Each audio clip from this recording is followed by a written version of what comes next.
Welcome back to the Patriots Wrap with Andy Gresh. It's not often we stand here talking about a Patriot loss, and an ugly loss at that. Right. 35 consecutive points from the Eagles. Uncharacteristically bad performance. What happened?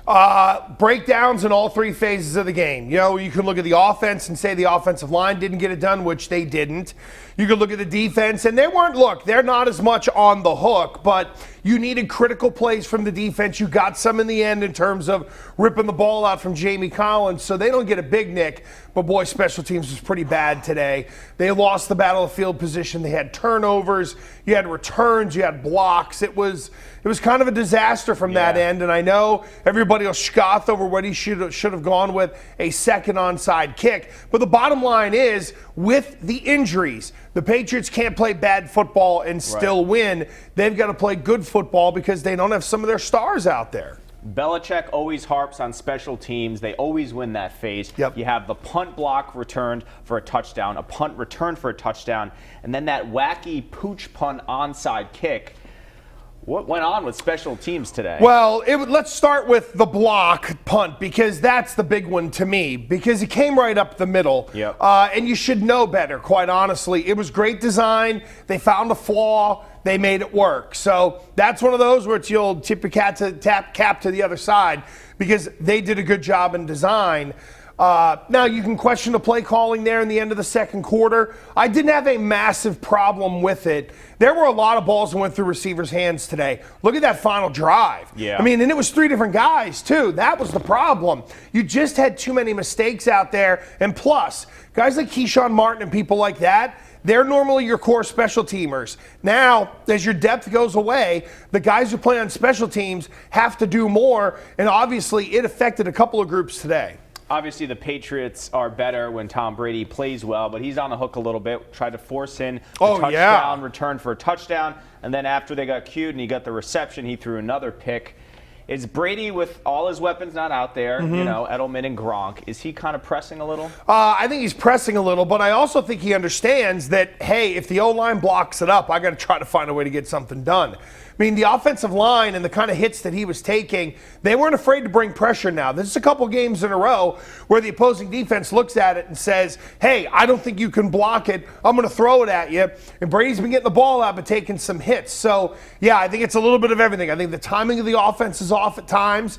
I don't think there is the kismet out there like we saw on the interception. Looked like he thought Brandon LaFell was going to keep running. So timing, you got people connecting with each other, and then look, just bad decisions. I mean, that's a bad decision from Brady in terms of, you know, the pick six that came back the other way. He really tried to squeeze it in there when he probably didn't have to. Philly came into this game losing by an average of 29 points their last two games. Did the Patriots, who never overlook opponents, do you think they overlooked Philly, or you give credit to the Eagles? No, I think you got to give credit to the Eagles. I mean, the punt block, that wasn't because they took them lightly. That's because they had great play design.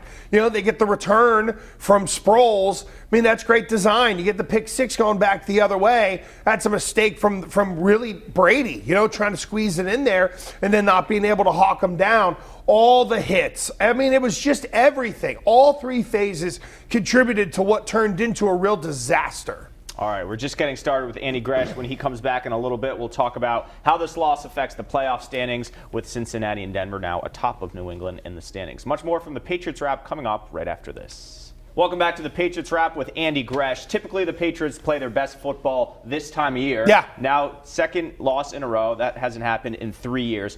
Where's your panic meter tonight? Boy, oh boy. Cincinnati and Denver still have to go against each other, so somebody's going to take a ding there. And we know the Patriots already beat Denver. So in terms of home field, I'm not as concerned. I think they will be okay.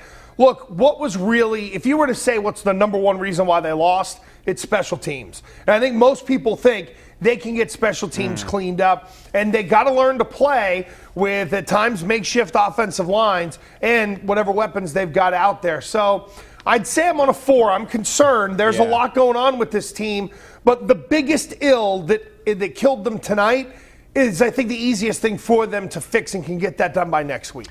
And based on tonight's performance and going forward, any struggles the Patriots have, is it injury related or is it performance related? I think it's a little bit of both. I think the injuries are causing the performance to wane now. I mean, look, you built your depth. You're a really good team. There's a way they go about structuring this group from where the drop-off doesn't go from here all the way to here. Right now, that's where it's at. It didn't go here to here. Right now, it's here to here. And special teams, again, they can get that fixed. I think you can manipulate the roster in certain ways to where you can have a couple of fresh bodies to maybe really make an impact in that end. But bottom line is you can't turn it over. You can't make the massive mistakes. And they just got to tighten things up. Right. It's not about an overhaul. It's more about fine-tuning an engine. All right. Finally, look ahead to Houston now. Sunday Night Football next week. They lost to Buffalo this week, but they had run the table a few weeks. Going into Houston for a big game for the Texans, what do you expect? I think the Texans are going to be loaded for bear because they're going to realize that this really will be their playoff lives. You know, it's an AFC opponent. And I think the Patriots, look, they got to know that Romeo Crennel's going to bring it. And if anybody understands what goes on up here, it is Romeo, who was here for the first 3 Super Bowls. You got to deal with J.J. Watt. I mean, that's going to be a nightmare in and of itself. And O'Brien knows the offense. Yeah, there are some real concerns here. However, I think that this group, you know, it's going to be I think they need this kind of wake-up call. Okay. Because now it's the remaining guys who have to step up and now play hard. Those are the guys who are like, whoa, we're not doing enough. Hopefully the old high tide rises all boats, and they end up looking at Houston as what they really are, which is a dangerous team. And you're in the radio business. Should be interesting, the type of calls with Patriot fans. Well, I'm sure that there are going to be people who are going to panic and go nuts. But, again, it's that special teams that they can get fixed. Again, you're not used to it. I mean, when's the last time they lost 2 in a row, whatever it is? September of 12. Yeah, 12. Good Lord. I mean, that's such a long time. And we see such a crazy business now. I mean, we're going to see coaches getting 2 years and then getting fired. Yeah. So you don't see any consistency from anybody in this league. All right, good stuff, Andy Gresh. Much more from the Patriots Wrap coming up right after this break.